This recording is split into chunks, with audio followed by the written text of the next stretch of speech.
House Republicans officially proposed a nationwide so-called right-to-work bill this week.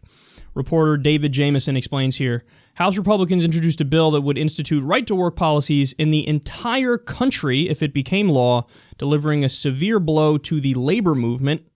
Right-to-work laws give workers the option to stop supporting unions while still enjoying the benefits of representation. Okay, so that's the key to this story here. The way it works is, if you're in a union, you get your dues automatically taken out, and then you get the benefits of representation, which means more vacation time, better benefits, higher pay, better representation if there's ever some legal issue or something like that. But the way that the right to work law functions is you get to choose now, hey, do you want to pay your dues or not? And then if you choose no, you still get to reap the benefits of the union and their collective bargaining. Well, guess what? After a while, that becomes untenable and you handicap the union because they can't function anymore because they don't have the funds anymore because people will just keep opting out of paying their dues.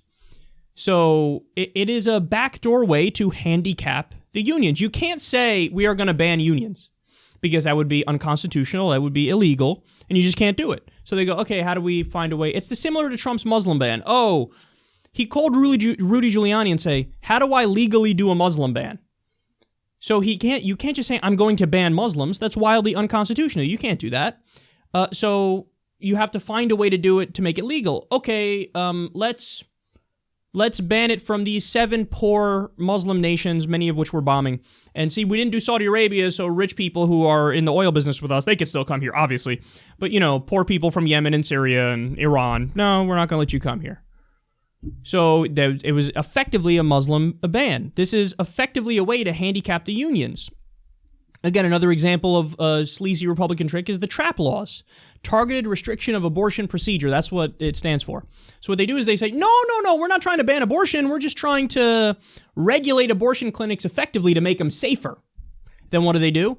Like, for example, there are some places that only hand out the abortion pill, and they go, oh, see, that sucks, because under our new regulations, you have to build a surgical room in your facility in order to continue to operate. That's what the regulations say. They're like, what do you mean? We just give out the abortion pill. They're like, yeah, but it's a new regulation for safety reasons. Like, we just do a pill. We don't do surgical abortions. They're like, yeah, we don't care. You have to build it anyway.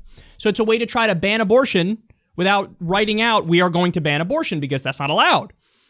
They go in there, they say, oh, we passed a new regulation. The ceiling has to be 8 feet high. Yours is only 7 feet 5 inches.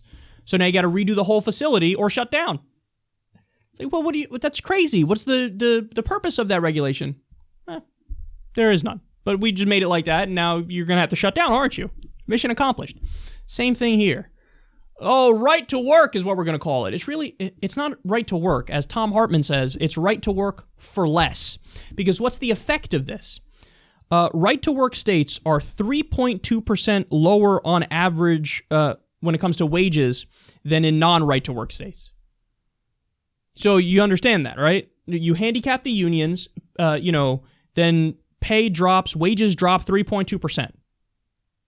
So it hurts the workers. There's another study that found in right-to-work states, people make $1,500 a year less.